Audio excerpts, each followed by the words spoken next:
Yeah.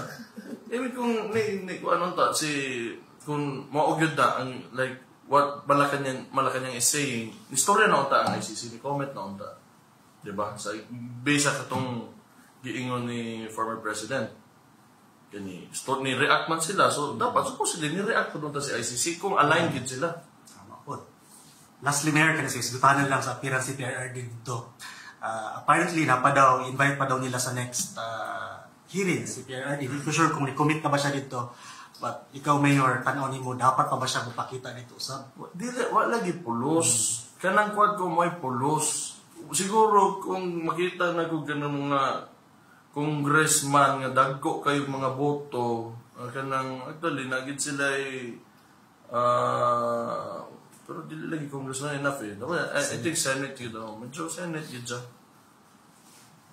Pero kung ganing naagi mga boto nga dagko following medyo naman na ka ng kuan because they know what's at stake ang ilang, di ba? Pero wala'y pulos yun. Wala gyud pulos, promise. Wala'y pulos na yun ang ginabuhat nila. Sige. Mayor, mo na tapusan ang storya sa pagkamuti. I think, wala mang joy debate dito, no? Wala joy pulos to nga, agree naman tang kaalas na object. Kalas ba? Kalas o oras. Kalas o taxpayers money. Kalas, ginasayang nilang oras po sa tao. Ano pag-story? Nalingaw mo ng mga tao nagtanaw, Mayor. Kay PRD. Kay PRD. Yes. Girate man ni VP Sara, Mayor, kung ikaw mo rate, for the sake ba? Kung saan tanan mo rating sa performance mo papa dito? Bota na nila. Basta anyway, wala yun na inungdan yun. Korte, ato mo korte niya. Tama mo itong giingon ni PRD. Kung na may problema sa kuag yun, kiha mo. Tama mo yun. Di man siguro, di mo kakinanglan, may mga abogado, may mga bright kayo para makasabag ka unsa ang korte, unsa ang Congress, ang legislatura, unsa ang eksekutibo. Simple ramon kayo na. Atong atangan sa paidagan na ni ilang Quadcom hearing. I think sa Senate. Wala na, hurot na na. Wala na na, tanaw. Mahilo na sila ron. Di, magpakuan pa na sila. Magpalabay pa nagpasko. Kaya magbakasyon naman ng mga congressman nga. Basi naanak ka ron sa DOJ. Kaya naanak ko yung bagong department order ang DOJ number 778. Actually, November 4 pa siya na issue na this is a memorandum, department order, where it formally constituted a task force under the Office of the Secretary of Justice Prosecution Staff na sila ang mag-study. They are mandated to probe, conduct case build-up, and file necessary charges if warranted against the perpetrators as well as those involved in the EJ case during the previous administration's anti-illegal drugs campaign. But, yun nga, naana ang DOJ. November 4 pa ni gi-issue ang memorandum or ang department order. Kano sa nahitabo ang committee hearing? Ang session, ang congressional hearing? Quadcom. So, unsa pa man, naano may giingon ang DOJ. And still, di ba? So, dito na padong sa DOJ. Dito na padong. Gamiton ang mga statements. Pero kaya para dito niya kung padong. Padong na sa korte. Yes. Wala eh. So, wala to na to. Boto na to, galing. Ato matangan, Mayor Balhinta, dili sa lain ako niya topic. Balhinta diri kay Vice President Inday Sara Duterte. Mayor, kamusta, Mayor? Kani, di man yun na mawala. At the same time, inapakin na si PRD, ma-appeal yun si VP Sara dito, gaya, ginabuhin nila, ngayong appearance dito sa Quadcom hearing. May pa daw, ngawa siya giimbitahan, pakita siya, ba't katong ginaimbita siya sa iyang, apparently sa hearing na for OVP, wa siya nisipot. Mayor, ang mahutala sa itong mga isunod na buhay nyo, kamusta si VP Sara? Nagkastorya ba mo? Kamusta siya recently? May kita. Kani Mayor, ang nahitabo dito sa kanang storya ron nga mag-lead lagi kaning tanan sa impeachment na ginaluto nila kang VP Sara o yung ginag-deny man sa Congress. unsay masulti nimo ana Mayor? Dili ba ani na lang gud tanang threat man gud aning administration o kaning Congress. Napagidi actually nga ni Palotro gid sila. Wa ampod. Tanan gyud. Kita ka na bagid sila action nga gibuhat nga ilang giingon. I think kani nga administration pag ingnon na nila di na nila buhaton, pero pag di na nila ingnon diretsohon ka na nila. Look at what happened to Rama, Governor Mamba, Governor Hubahib, kato mga nasuspindi na mga governors and the local officials nga gi-target sa administration. Pag buhaton na nila, di na nila ingnon. Pag ginaingon na nila, di na nila buhaton. Wala bang yun? Tanan ilang gipang-ingon, wala gina sila ni Palotro. Di man na sila magpakita kung unsa pod ilang plano, maingnon man nila. Diba? Sa ako na obserbahan, maugid na. Well, di ba, mauman ang rule, if you plan on something, hindi lang sa specifics na example, but in parallelism na kung gusto ka magbuhat o sa kabutang, do not, ayaw ipagsaba, kay basig magbuyag. So, deliver, diretso. So, karon kung impeachment ang ilang ginaingon, do we still have the time for that? Diba? Busy na ang mga tao sa hapit na mag-Christmas. So, we do not know if we have the, maybe for lack of material time, dili ba da yun, but we do not know. Di mo na lang nato. Pero usually yun, hanggang basta nag-threat sila, ano mo na, mutahin na kayo in a position, naki-power ba? Naki-power. Kung gusto ka, if you want to coerce someone into getting what you want, then you have to threat them. Pag ma-threat mo, then you can negotiate. Then you can get what you want. So that, mo nang gamit sa threat. So karon, mo lagi na, sa kung naobserbahan, pag nag-threat sila, gusto na ang makikiriglo sa pabinaw. Pero kung di na sila motingog, diretsohon yung kaana. Di mo na, nakita naman na. Mo lagi ako nakita. Ginabalik lang ako ginaingon, pero mo gina siya. Mayor, when you say makikiriglo, siya ang pasakutan ni Mayor. Makikiriglo sa... Ay, yun natin ako. Negosyo na. It was in a general sense, magod. Ingana, magod na. That's how you use threat eh. Threat para mo compromise ka. Not really ikaw po, but you know, the environment that you are in, naki-control. Because ikaw ang nagunit sa threat eh. So, kung ma-threat ni mong vice president, then ma-influence niya ang una-una tao. Di ba? Ako'y gagunit, powerful ko. Kuya ako, kaya na ko anaon, so tuo mo sa kuha. Yung dili, this would happen to you also. It could be that. Pero mo lagi na, makita na ko, kung na sila pag ginaingon nila, di nila ginadayon. Unya, pag ka ng kuan, pag na sila buhaton, hilom. Kaya para dili sila dautan. Interesting point na yan. Tama pa din na. So, I think muna ito discussion kay VP Sara, no? Itong katangan po sa po ilang mga next moves din sa ilang pag-atake sa Office of the Vice President. Another discussion last week nga ning nahimong unod sa mga diskurso, no, is kaning election mayor sa Amerika nga pagdaog ni President-elect Donald Trump.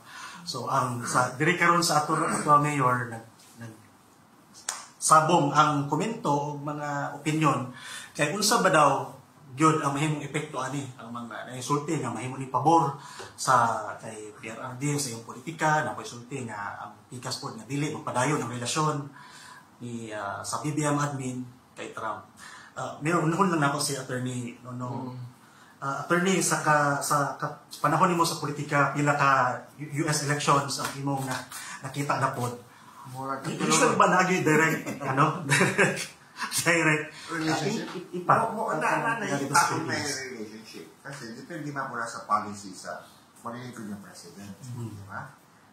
Halimbawa, for Donald Trump, di siya gusto ka ng magira-gira. Diba? I-pronounce mo nga niya. So, posibleng impact sa tuwa, i-withdraw na ka ng iyang mga eka-sites. Di ba? Nga naman, usik-usik mo dito. Kwarta daw Amerika. Na hindi pa napasaya ha. Ano, pawai-away mo ng mga nasod. No? So, Trump is against that. He declared that several times. No? So, posibleng mag-epekto. And tanaw na ko, may tabugin. Okay? Mag-agad mapuguna sa presidente because the president defines the international policies of the country. No? So, okay. Kung sa declaration sa presidente, may mong policies. So, tanaw na ko, so yun yan, against siya sa war, wala, hindi niya ipadayo ng mga sites na doon sa Pilipinas. Attorney Petit, do you see it the same manner as well? Probably not in so far as politics is concerned, but how it would affect Filipinos in general. Because we know that Trump is a very anti-illegal immigrants. And that would affect a lot of Filipinos because there are a lot of Filipinos who are kanang walay papel, kumbaga, sa Amerika. That's why karon murag busy ang atong ambassador dito na paunsa paulion ang mga illegal immigrants nato dito sa Amerika. So that would greatly affect us also in that aspect. Yes. Ikaw, Mayor, what's your take on that development dito sa kalimutan? Tama to yung ni former Councilor Cabling, good. Mag-shift din ang policy sa US, especially sa foreign policy nila. Since ni-declare openly nag-declare si Trump nga anti-war siya, it would de-escalate kaning WPS or South China sila ginatawag nato. Ikaduha sa Philippine politics, I think,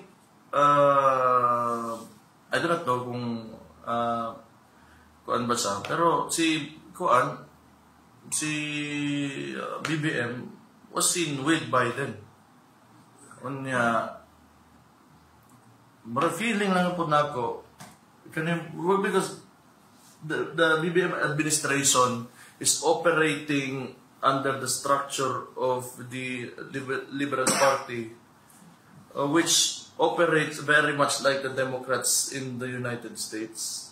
Pero ako, more on ang kanang kuan gyud, tension na to sa West Philippine Sea or South China Sea, naginay effect gyud. Which is okay, but they para sa mga ginagira gyud. Sa mga ginagira, we send people to die in wars. We do not want that. Yes, attorney. If I'm not mistaken, murag na-interview po si President-elect Trump na when he was asked about the war on drugs ni PRRD. And she said na, I would do the same thing because there's no sugarcoating drugs or our war against it. It's gonna be, dili jud na siya pwede ni mo maistoryahan lang na maagig diplomasiya. So I think in that light, parehas sila ni PRRD. So I think, Attorney Mayor, everyone is really nagulat ba? No? Kung sa gyud ang mahimong impact ani. Oh, well, I'm happy good kay medyo mas parallel man gud ang governance ni PRD with the Republicans as compared to the Democrats. So overwhelming kay ang victory no pati Congress ihata ng Senate. So congratulations sila. So yeah, unta ka na. Mahuman na ang tanang gubot sa kalibutan kay paglingkod sa mga Democrats, diretso nigira ang Ukraine, diretso nagkagubot sa Israel. Diretso din na, di ba? Before that wala ka ng existing na gera. Paglingkod yun ni Biden, doon napildi si Trump, di ba? Very small margin. Gira lang kita na naitabo, gubot lang yun. Di mo kalibutan. Kaya sila magandang hegemon, sila may nag-control yun, whether we like it or not. Sila makatimon sa dagan sa kuan ba. kalibutan ba, very powerful man ang US. Mayor, yung gisulti nga, kaning BBM administration is very much alike sa pagpadagan dito sa mga Democrats ba? Do you think karon sa kadaugan ni President Trump, si BBM admin would veer away from their usual Democrat style-ish nga I politics? don't think so. Dili na. Kay, well, ingana rin naman ang LP ha, but kanang they've maintained their position even before pamanggit kaayo. Pati sila, kanila mga politicians karon na who's running for senator, they're maintaining their position and their views on politics. Dili man na, I do not think magkambyo-kambyo pa na sila. Dito ka, antod sa kuan lagi na sila. Human rights lagi na yun. Ginasa po. Ganang very tolerant sila towards yung mga kuan ba. Okay man na siguro. It's working for siguro countries like that are very manageable, a very small population. Ayan na ba, but yung Pilipinas, when you're just starting pa ganit, wala pa din mo na plaster kayo, you do not have enough infrastructure, gagukod pa yung edukasyon, yung health, and tanan mga basic services na kinanglan ma-fulfill nimo sa imong mga constituents, and yet ing ana na ka maghuna-huna og mga kuan nga dili grounded ba? Wala. Dili na siya mo work. Pero kung gamay, manageable na mga syudad, kontrolado gid kay nimo tanan niya, yung mga tao okay na, pwede ka mag-eksperimento. Pwede ka mag-eksperimento mga balaod. Dire kay na practical ta. But si Trump, optimistic ko siya ha. Optimistic yun ko. I think And ganahan ko siya style. I like his style. Ganahan ko siya. Gamit ni mo siya personally. Wala po.